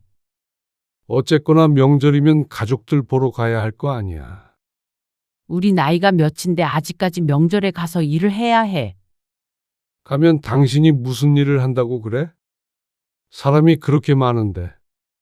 명절이 다가오는 어느 날, 그리고 백 씨가 60이 되기 전 어느 날, 남편이 모르는 소리를 태연하게도 내뱉었습니다. 결혼하고 나서부터 명절에 고된 노동을 안 한 적이 없었는데 마치 백 씨가 여태 아무 일도 한 적이 없는 것처럼 말이죠. 아, 형수님 계시고. 누나들도 있잖아. 형님이 설거지라도 하는 거 본 적이 있어? 그리고 고모들이 무슨 일을 한다는 거야? 다 내가 하지? 아이고, 그거 좀 하면 어때? 1년에 몇 번이나 된다고. 갑작스레 말을 바꾸는 남편. 어쨌거나 남편에겐 명절은 오랜만에 부모 형제를 만나는 반가운 날일 뿐이었습니다. 백 씨에게나 무서운 날이고 말이죠. 50대를 넘어 60대를 바라보는 나이까지도 시집 식구들은 유별났습니다. 이제는 자식들의 인사를 받을 나이가 됐지만 여전히 시골에 다 같이 모여 놀고 먹었습니다. 그리고 둘째 며느리인 백 씨는 나이를 먹고도 시집에서 명절 음식을 하고 설거지 지옥에 빠져야 했습니다. 백 씨의 친정은 발길도 못한 지 오래였습니다. 그러면 시집에 들렸다가 우리 아버지도 좀 보러 가자. 뭐? 장인어른? 백 씨의 말에 남편인 인상을 팍 찡그렸습니다. 백 씨가 이 나이가 되어도 시집이 불편하듯이 백 씨의 남편은 아직까지도 장인이라면 못내 불편한 표정을 지었습니다. 꼭 가야 해? 처제 있잖아. 작년에도 그래서 안 갔잖아. 나도 아버지 보고 싶어. 다 큰딸이 무슨 아버지가 보고 싶다고. 그러는 자신은 다 큰 아들이 무슨 어머니가 보고 싶다고 그렇게 매년 3-4번씩 가는 것인지. 그러면 당신 혼자 다녀오던지 해. 어머님도 내가 보고 싶으시겠어? 당신만 보고 싶지? 야, 어떻게 명절에 나 혼자 가냐? 다들 뭐라고 생각하겠어? 뭘 뭐라고 생각해? 그냥 혼자 왔나 보다 하겠지? 이혼한 것도 아니고 며느리가 명절에 시집에 안 가는 걸 누가 이해하냐? 말이 되는 소리를 해. 말이 안 될 건 또 뭔지 몰랐습니다. 젊은 새댁도 아니고 백 씨도 곧 손주를 볼 나이였는데 말이죠. 같이 가봤자 백 씨는 일밖에 하는 게 없었습니다. 오랜만에 보고 싶은 시집 식구들도 없었죠. 남편은 일꾼을 데리고 가고 싶은 것 같았습니다. 본인은 손 하나 까딱하지 않으면서 내가 식모 1명 데리고 왔어 하고 싶은 듯 했죠. 하지만 또 그렇게 따졌다가는 또 한바탕 난리가 날 테니 말을 아꼈습니다. 할 말이 없어서 안 하는 것은 아니었습니다. 수십 년간 지독히도 다퉈왔던 문제였지만 결코 백 씨의 뜻대로 된 적이 없는 문제이기도 했습니다. 어머님, 저희 왔어요. 왔냐? 90이 넘은 시어머니는 아직도 정정했습니다. 그리고 시집살이도 여전했습니다. 얼른 설거지를 해야 다음 식구가 밥을 먹을 거 아니냐. 네. 하고 있어요. 손이 느려가지고. 그리고 시집 사람들은 어찌나 단합력이 좋던지 멀리 사는 시누이까지 친정이라고 꼭 찾아왔습니다.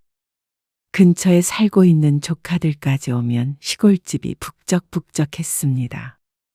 그리고 그 입으로 들어가는 것은 전부 백 씨의 손에서 나왔고 다 먹고 난 뒤치다꺼리를 하는 것도 전부 백 씨의 몫이었습니다. 큰 동서가 하나 있지만 시어머니보다도 독하게 백 씨를 부려먹었으니 말이죠. 내년부터는 나도 친정 갈 거야. 또 그 소리야? 모두들 잠든 새벽. 사방에서 드르렁 코고는 소리를 들으며 백 씨가 남편에게 속삭였습니다. 시누이들도 나이든 친정엄마 언제까지 살지 모른다고 늘 찾아오는데 왜 자신은 성씨도 다른 이곳에서 식모 노릇을 하는지 몰랐습니다. 백씨도 버젓이 친정이 있는데 말이죠. 당신은 오고 싶으면 혼자 와. 내년부터는 따로따로 다니면 되니까. 그러자 남편은 혀를 차며 뒤돌아 누웠습니다. 헛소리 말라는 듯한 행동에 울컥 화가 났지만 이미 마음은 먹었습니다. 이제는 무서울 게 뭐가 있나 싶었습니다. 그게 3년 전이었습니다. 다음 해 친정으로 갈 때는 남편과 지독히도 싸워야 했습니다. 같이 사내 안 사내 말까지 나왔을 정도였죠. 하지만 백씨도 연로한 친정 아버지가 있었습니다. 그래서 결국엔 남편의 뜻을 꺾고 각자의 고향으로 가기로 정했습니다. 그리고 남편은 60대가 되며 퇴직을 하게 되었습니다. 퇴직만 하면 뭘 하자. 어떻게 살자 말도 많고 계획도 많았던 남편은 직장을 그만두고 나자 돌변했습니다. 부부가 함께 하는 시간보다는 혼자만의 자유시간에 푹 빠진 것처럼 보였습니다. 나 나갔다 올게. 이번 주에는 집에 있는다고 했잖아. 약속이 갑자기 잡혔어. 또 골프 치러 가게? 그냥 놀러 가는 거 아니야. 사업적으로 엮인 사람이 있어서 미팅 가는 거지. 무슨 사업? 그러면 회사 나오고 쭉 쉬겠어?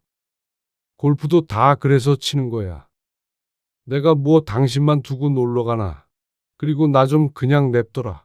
나도 나만의 시간이 좀 필요하지 않겠어? 말은 청산유수였습니다. 하지만 한다던 사업은 1년째 감감무소식이었고 골프만 치러 나갔다 하면 만취가 되어 돌아오기 일쑤였습니다.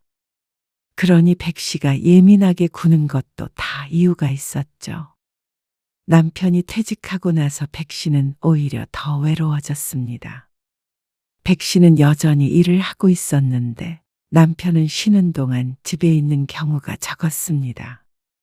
남들은 남편이 밥 차려달라고 안 해서 오히려 좋지 않느냐고 했지만 그것도 하루 이틀이지 밖으로만 나도는 남편을 보면 착잡할 때가 많았습니다. 그러던 어느 날이었습니다. 백씨가 여동생으로부터 아버지의 입원 소식을 듣게 되었습니다.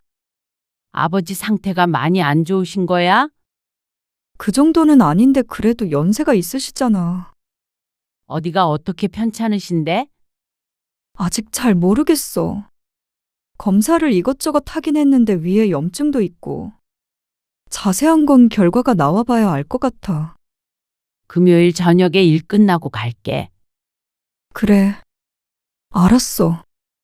백씨가 전화를 끊고 잠시 고민했습니다. 이번 주에 남편이 약속이 있다고 했던 것 같은데 그게 금요일인지 토요일인지 헷갈렸습니다. 그러다 이내 고개를 저었습니다. 금요일이던지 토요일이던지 백씨의 아버지가 입원을 했다는데 하루 정도는 시간을 빼줄 거라고 생각했습니다. 그런데 퇴근해서 소파에 누워있는 남편에게 말했더니 예상치 못한 대답을 했습니다. 장인어른이? 그래. 그래서 금요일에 일 끝나고 한번 가봐야 할 것 같아. 그래. 다녀와. 어? 나 혼자 다녀오라고? 그러면 나까지 가? 그럼 안 가? 아이, 그 먼 데까지 뭐하러 둘씩이나 가. 여보. 남편의 대꾸가 너무 황당했습니다. 멀기로 따지자면 백씨의 시집이 훨씬 멀었습니다. 그런데 명절에 내려갈 땐 죽어도 혼자 안 가겠다던 남편이 그런 말을 하니 웃기기까지 했습니다. 다른 일도 아니고 장인어른이 입원을 했다는데 이렇게 시큰둥할 수가 있나 싶었습니다. 백씨는 시어머니가 어디가 편찮으시다, 뭐 때문에 입원하셨다 하면 무조건 같이 내려가야 했었는데 말이죠. 당신 정말 안 갈 거야? 금요일 당일이 되었을 때였습니다. 일을 일찍 마치고 왔는데 남편은 꿈쩍도 하지 않았습니다. 내려가면 자고 와야 하잖아. 다시 와도 되지? 장거리 운전하면 피곤해. 그냥 당신 혼자 내려가서 처제네 집에서 자고 와. 나까지 가면 처제가 불편해할 거 아니야. 백 씨의 여동생을 걱정해 주는 듯 보이지만 가기 귀찮아하는 기색이 역력했습니다. 속이 부글부글 끓었습니다. 어쩌면 이런 남자랑 결혼해서 30년간 살았나 싶었습니다. 백 씨의 친정엄마가 돌아가셨을 때는 이 정도는 아니었습니다. 워낙 사위에게 잘했던 장모라 그런지는 몰라도 조금은 신경 쓰는 모습을 보여줬습니다. 지금 하는 행동을 보면 그게 너무 오래전 일이라 백 씨의 기억이 미화되었을 수도 있었습니다. 갔다가 내일 일찍 같이 오는 것도 싫어. 근처 호텔에서 하룻밤 묵으면 되잖아. 에이 진짜. 난 내일 아침 일찍 약속 있어. 무슨 약속? 골프. 그러면 그렇지 하는 생각이 들었습니다. 운전 조심하고.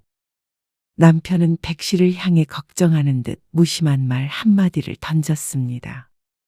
백 씨가 떠나면 누워서 TV나 볼 것이 뻔했는데 그럼에도 갈 의지가 전혀 보이지 않았습니다. 결국에 백 씨는 혼자서 차를 몰아 고향으로 향할 수밖에 없었습니다. 가는 길이 어찌나 서럽던지 아버지의 이번 소식이 남편의 골프 약속만도 못한 것 같아서 마음이 아렸습니다. 남편이 아버지를 걱정하지 않아서 그런 것은 아니었습니다. 어쩌면 남편의 무시는 아버지를 향한 것이 아니라 아내인 자신을 향한 것이었습니다. 아내를 전혀 존중하지 않으니 그 아버지가 대수일 리가 없었습니다. 그렇게 생각하자 고향으로 향하는 길이 더욱 외로웠죠. 숨이 안 쉬어진다고 답답하다고는 여러 번 말했는데 내가 더 잘 봤어야 했던 건데 속상하고 슬퍼. 본인을 탓하는 여동생의 말에 백 씨는 더 미안해졌습니다. 가까이 산다는 이유만으로 부모님을 혼자 돌보게 됐으니 말이죠. 아니야. 내가 신경을 많이 못 썼어. 너한테만 부담을 줘서 미안해. 부담은 무슨 내 아버지인데. 그래도 아버지 아까 좋아하시는 거 봤지? 언니 온다고 그러니까 말은 안 해도 좋았나 봐.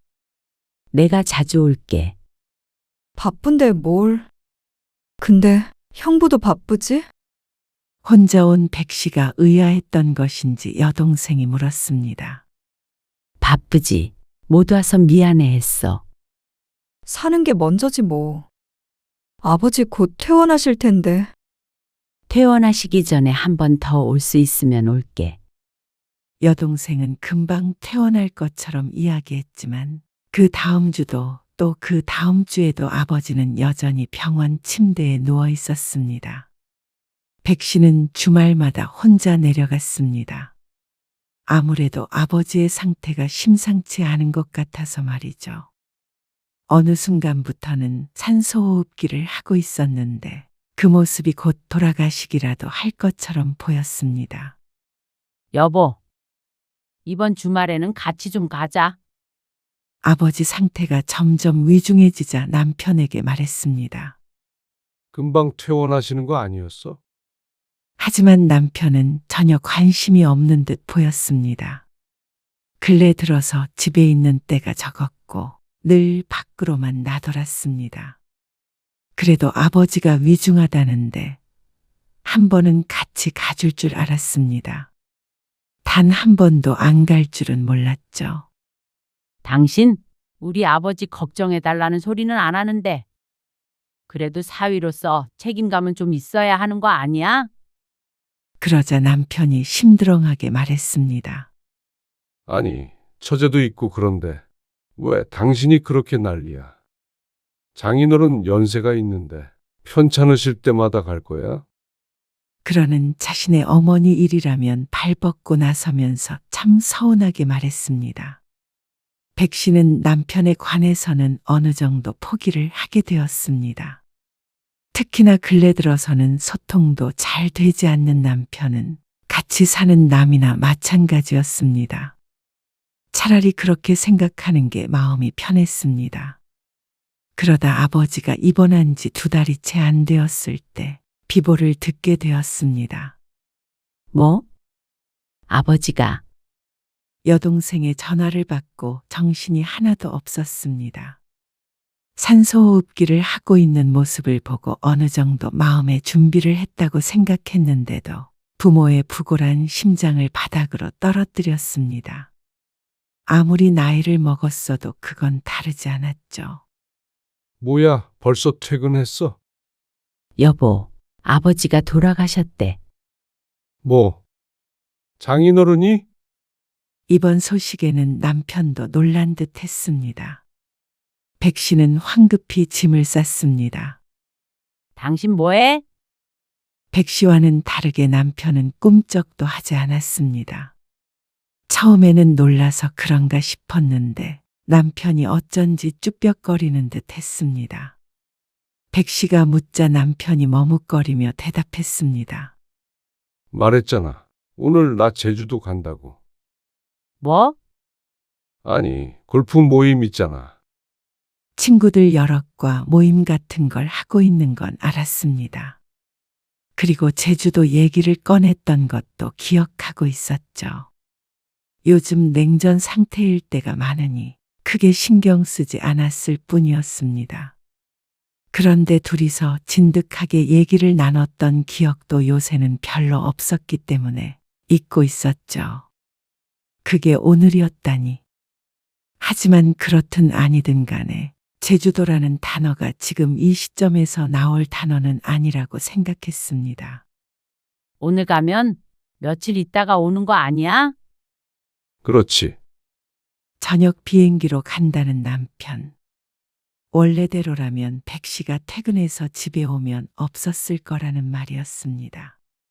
이렇게 얼렁뚱땅 혼자서 여행을 가는 남편이 다 있나 싶었지만 지금 무엇보다 중요한 것은 백 씨의 아버지가 돌아가셨다는 사실이었죠. 백 씨는 짐을 챙기다 말고 남편을 지그시 쳐다보았습니다. 정말 진심으로 하는 말인가 싶어서 말이죠. 남편의 말은 꼭 장례를 불참하고 제주도에 가겠다는 말 같았습니다. 당신도 알지? 중현이 그 친구랑 같이 가는 거야. 누구랑 가는 게 지금 중요해? 2달 전부터 약속했던 거란 말이야. 그래서 지금 제주도에 가겠다는 말이야? 그러면 비행기랑 숙소랑 다 예약을 해놨는데 취소해. 취소를 못해?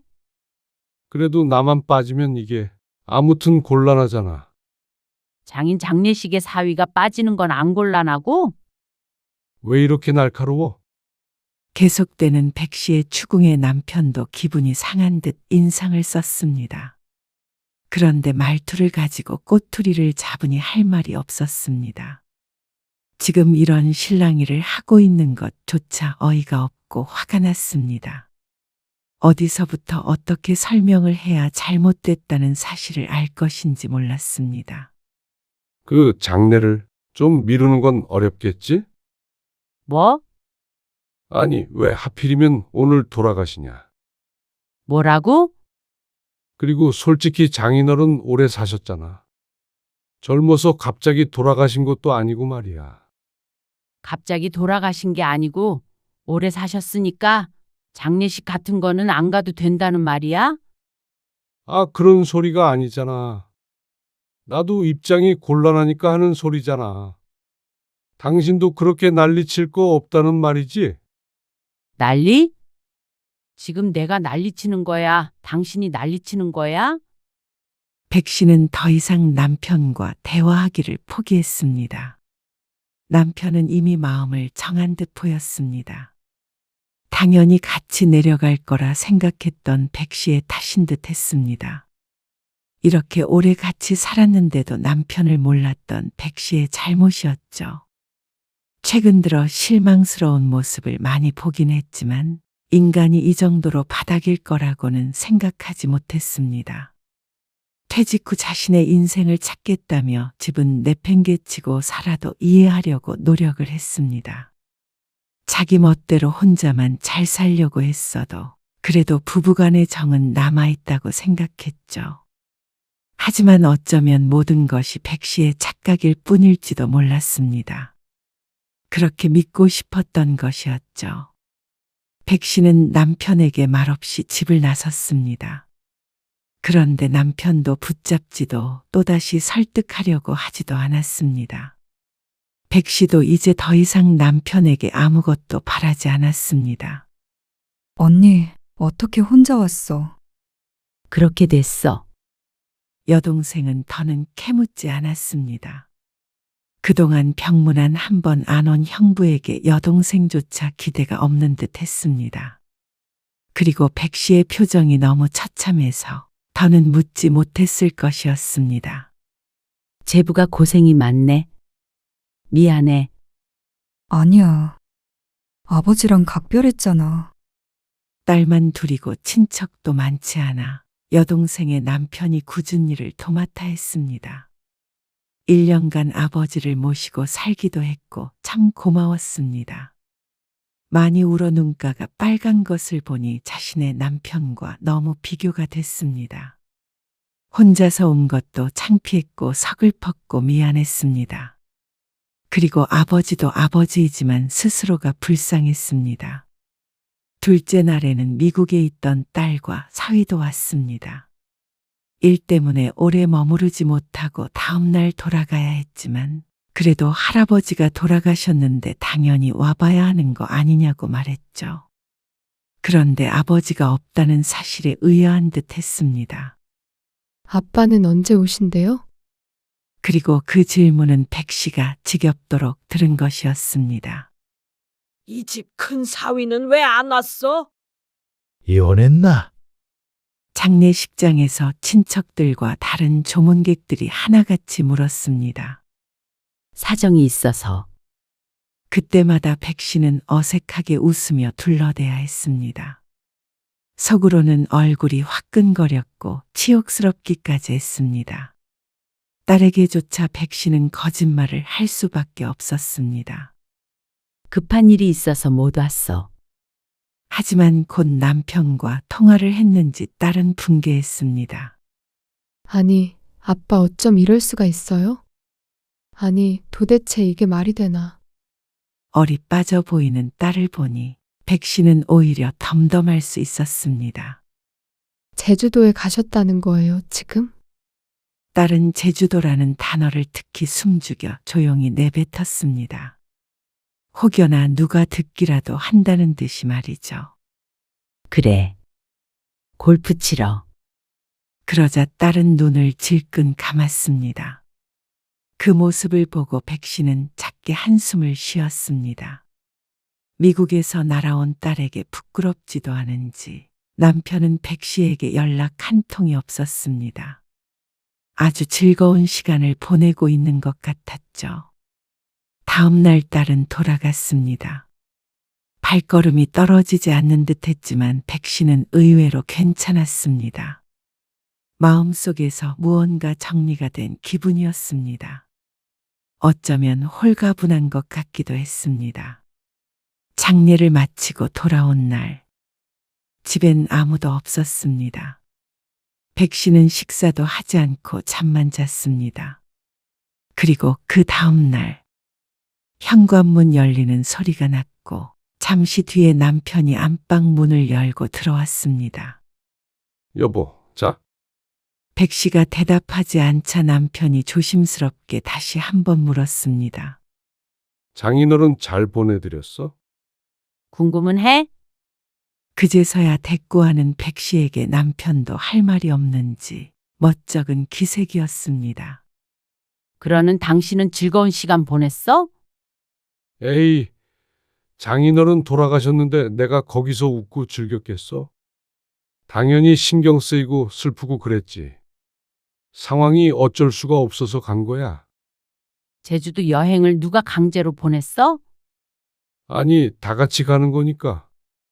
그 사람들은 장인이 돌아가셔도 빠지면 안 된다고 그래? 그런 게 아니라, 정말 이미 지나간 일 가지고 이럴 거야? 남편은 또다시 자기가 오히려 짜증이 난다는 듯이 말했습니다. 늘 이런 식이었습니다. 자신이 잘못해도 결국엔 그걸 따지는 백 씨의 잘못으로 만들어버렸습니다.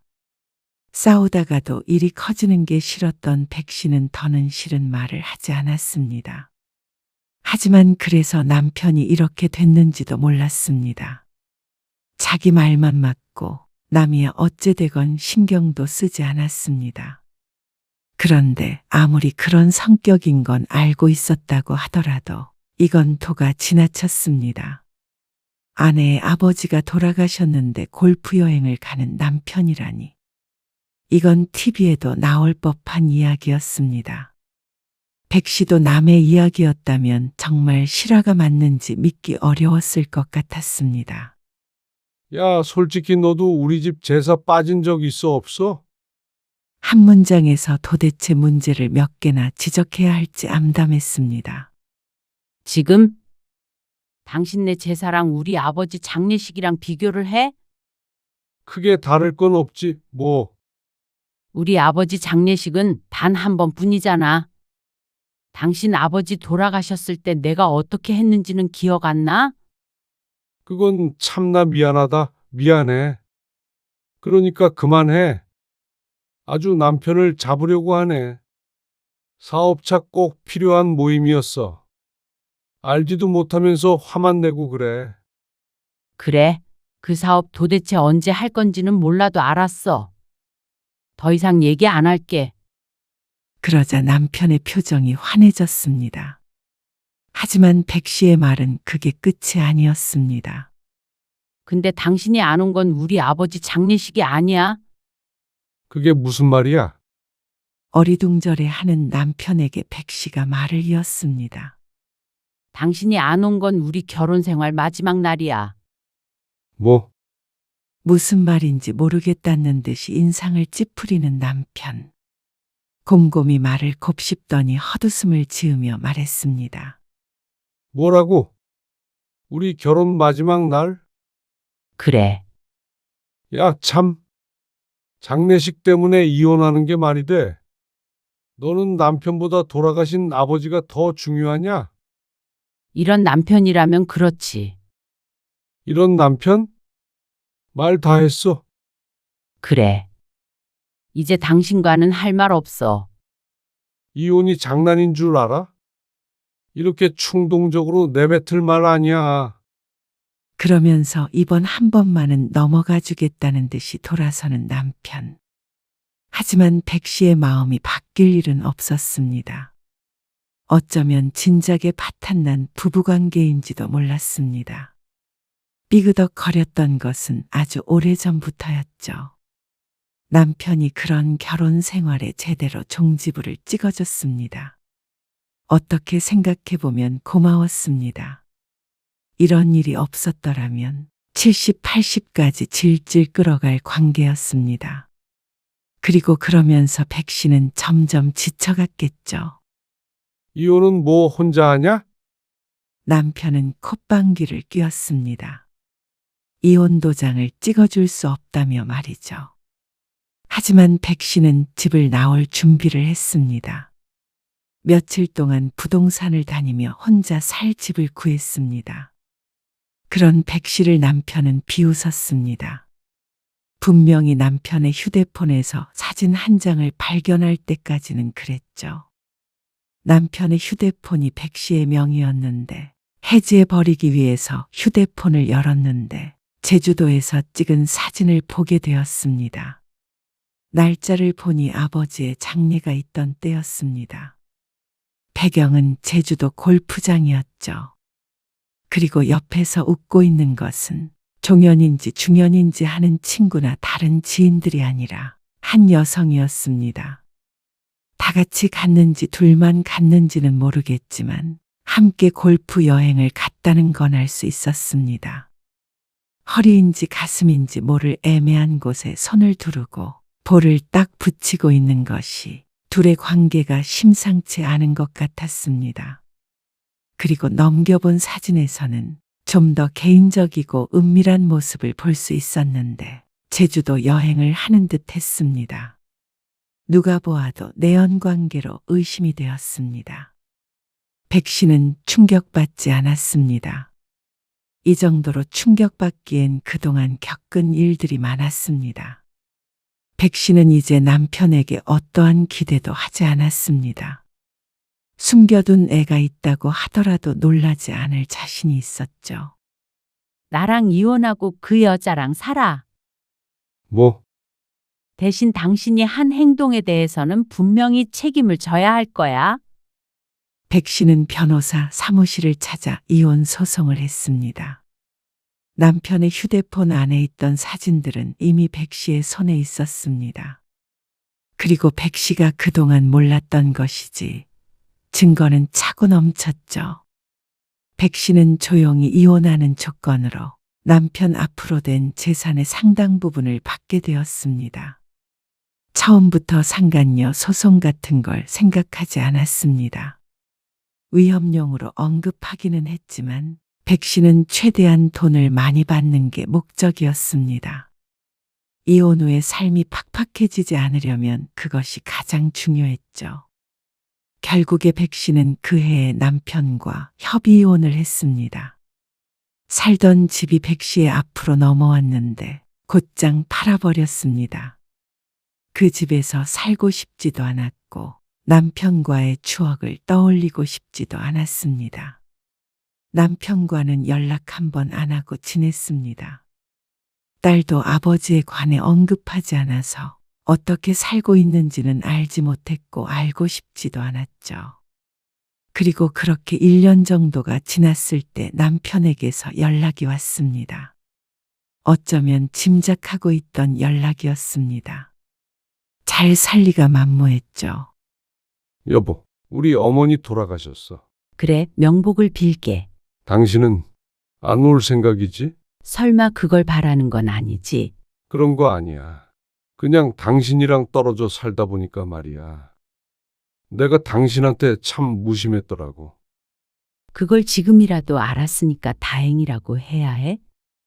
한번 다시 만나서 우리 가족에 대해서 얘기 좀 해보자. 우리 가족이라니. 나한테 가족은 이제 지영이랑 동생밖에 없어.